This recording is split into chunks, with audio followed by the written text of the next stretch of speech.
Hi, Sagittarius, what you doing? Ang pagbasang ito ay para sa lahat. Alamin natin ngayon kung ano ang meron sa iyong kapalaran.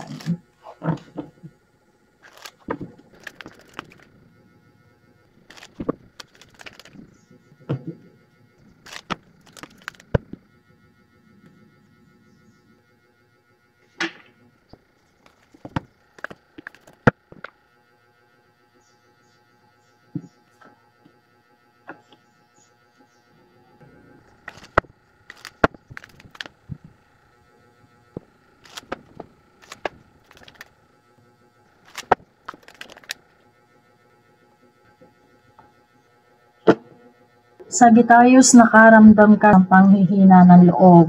Nakaramdam ka ng takot dahil hindi mo alam kung paano masosolusyonan ang mga naging obstacles. Naging mahina ka. Hindi ka nakapag-focus sa mga positive way. Hindi mo nagamit ang iyong katalinuhan, lalong-lalo na pagdating sa iyong pinansyal, sa iyong career. Hindi mo deserve, Sagittarius, ang makaramdam ng mga pagdududa sa iyong mga kakayahan.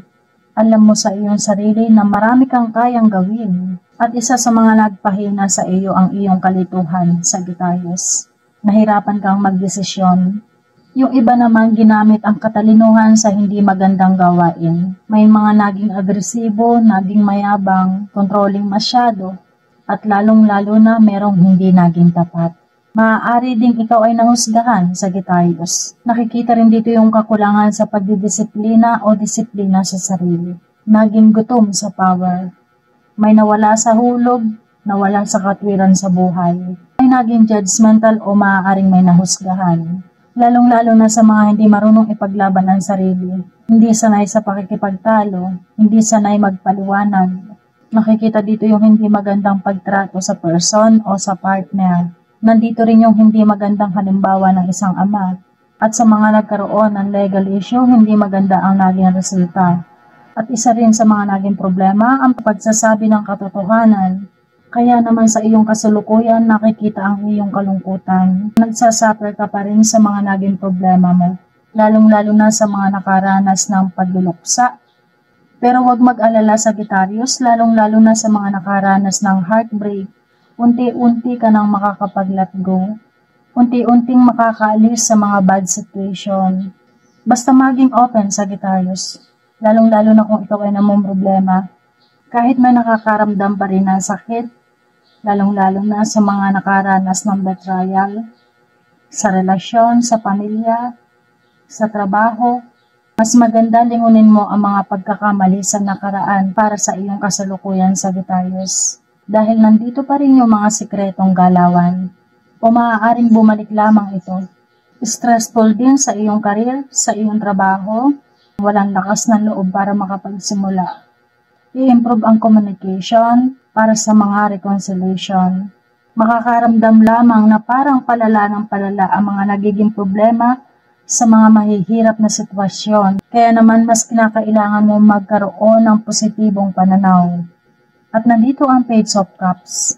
Ito yung kahit na mga imposible ay maaaring mangyari, Sagittarius. Pinalalakas nito ang iyong loob. Basta magkaroon ka lamang ng positibong pakiramdam. At meron kang isang bagay sa parte ng iyong isip na hindi mo matanggap-tanggap. Maaaring hindi ka pa rin makapaniwala, kaysa maawa ka sa sarili mo, tanggapin mo ng maluwag ang mga nangyayari. Kahit na hindi maganda ang iyong sitwasyon, para makapag-isip ng solusyon at magkaroon ng improvement. At kinakailangan din ng pagiging positive para sa iyong kalusugan. Mag-ingat pa rin sa mga manloloko, Sagittarius. Dahil may nag-i-spy pa rin, nandito ang mga kasinungalingan, ang mga panloloko, mga pagnanakaw, mga pang-i-scam, na andito pa rin yung hindi pagiging tapat sa relasyon, sa trabaho. Be careful, Sagittarius. Mapapalibutan ka ng mga manloloko. Maaaring merong taong mag-propose sa iyo, mag-alok. Pag-isipang mabuti.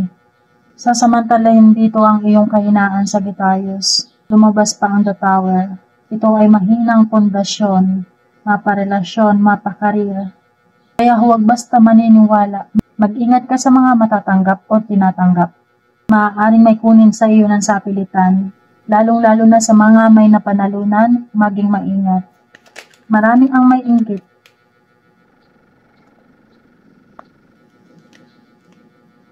The Death and the Knight of Swords. Nararanasan mo lamang ngayon ang mga problema, pero nandito ang sign ng bagong simula. Kung may nawala, magkakaroon ng kapalit. Maging matalino lamang talaga. Dahil nandito yung mga pagtaka sa mga panlilinlang. Kung may nag-aalok sa iyo, pag-isipang mabuti. At huwag mong ignorin o baliwalain ang mga symptoms sa iyong kalusugan. Kung ikaw ay namang problema sa iyong check-up, magpa-second opinion ka. Nararanasan mo man ngayon yung hindi mo inaakalang mga pagbabago. Nararanasan mo man ang mga kaguluhan, distraction sa iyong career. Kahit dumarating ka na sa puntong hindi mo na alam ang gagawin, kailangan mo pa rin maging positive, Sagittarius, mahirap man gawin. At maging maingat din, Sagittarius, lalong-lalo na sa mga natural disaster. Queen of Cups na reverse pa rin nilalabas. Ang iyong pagiging emotional, kawalan ng tiwala, kawalan ng direction, pagiging mahina, ang iyong pagiging mapagbigay, kumakatawan din ito sa disloyal, unfaithful, sa pagiging oversensitive, insecure, kailangan ma-refresh ang iyong isip, kailangan mo ng liwanag, para huwag kang dumating sa punto na maging bitter ka sa buhay mo, Sagittarius. Kumakatawan din ito sa isang babae na magulo, walang pakialam sa mga nangyayari, makalat. Kung ito naman ay kumakatawan sa iyong kaibigan, ito ay disloyal. Malaki din ang nagiging epekto nito sa relasyon, kakulangan sa pagtitiwala. Nagpapabago-bago rin ng mood dahil sa mga stress, lalong-lalo na sa mga problema sa trabaho. Nadidrain ka, napapagod ka. I-try mong i-maintain ang balance between your work and personal life. Huwag mong pabayaan na humantong na maubos ang iyong ipon. At ito ang iyong near future. Nakikita pa rin dito yung pagiging immature.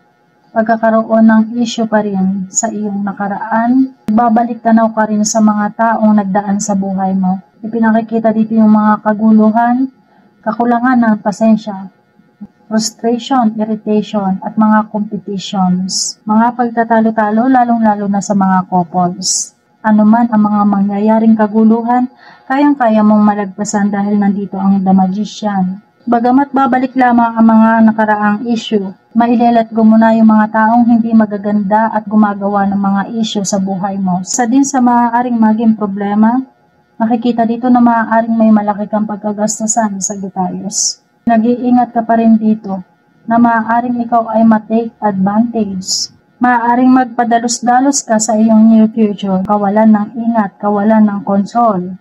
Ang mga sikreto mo, lalong-lalo na sa iyong business, huwag mong i-share. Iyong mga kliyente, maging maingat din. Sa iyong near future, ina-align o inaayos ng universe para magkaroon ka ng positive changes. Kaya manalig ka sa pagkakaroon ng mga pagbabago. Ang The Magician, ito ay may kakayahan na mag-manifest kung ano man ang mga gustuhin mo.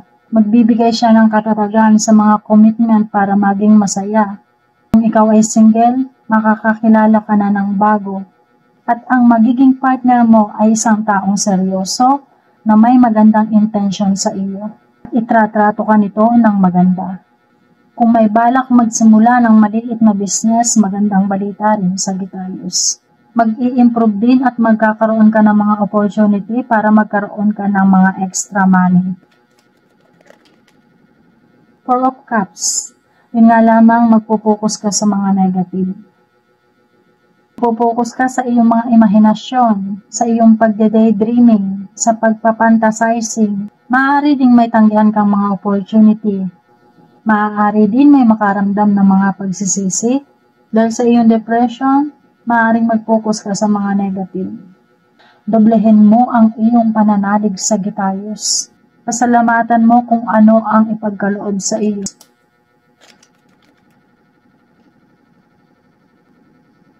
Eight of Wands, magkakaroon ka ng magandang balita na hindi mo dapat ito palalampasin. Kaya naman wag mo itong tanggihan, Sagittarius. Dapol, pinag-iingat ka pa rin sa mga gagawin mong desisyon sa iyong near future. Huwag mong i-ignorin ang mga opportunity paparating. Maging matalino sa pagdidesisyon. Ace of Cups. Ito ay kumakatawan sa new beginnings, sa bagong emotional connections, mga selebrasyon na paparating. Nakakaramdam ka ng kasiyahan at pagiging positibo para sa iyong sarili. Mabuti ito ang lumabas para sa bagong pagsisimula mo. Promotion ang nakikita dito. Magandang balita para sa financial. Lumabas din ito para sa mga improvement sa iyong kalusugan. Good omen ito.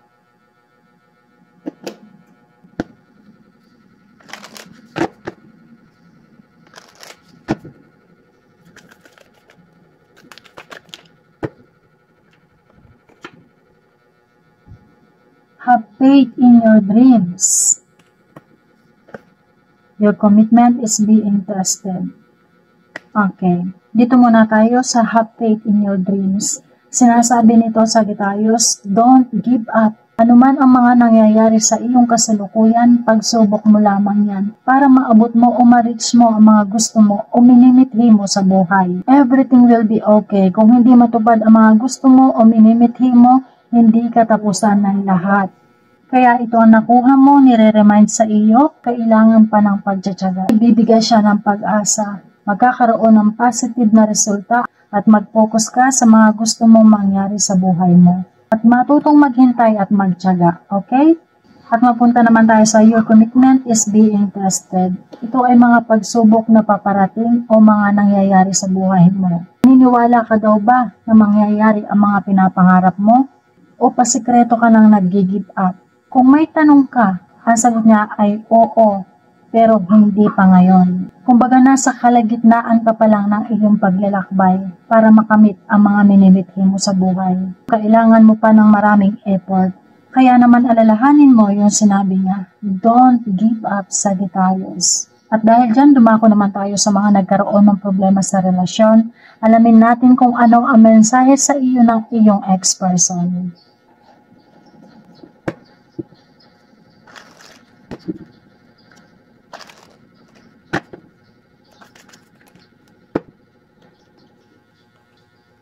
Ito ang kanyang unang mensahe.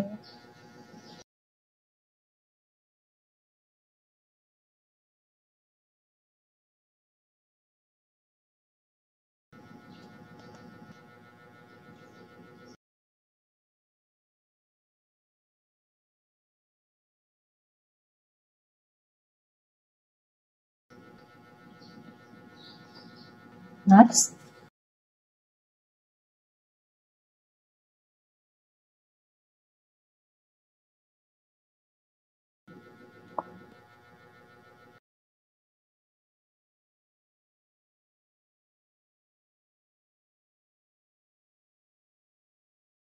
At ito ang iyong naging pagbasa ngayon, Sagittarius. Gawin mo lamang itong gabay kung iyong nais. Kita-kits pong muli. Number 1 Rashi po. Paka-like and subscribe na. Thank you! Bye-bye!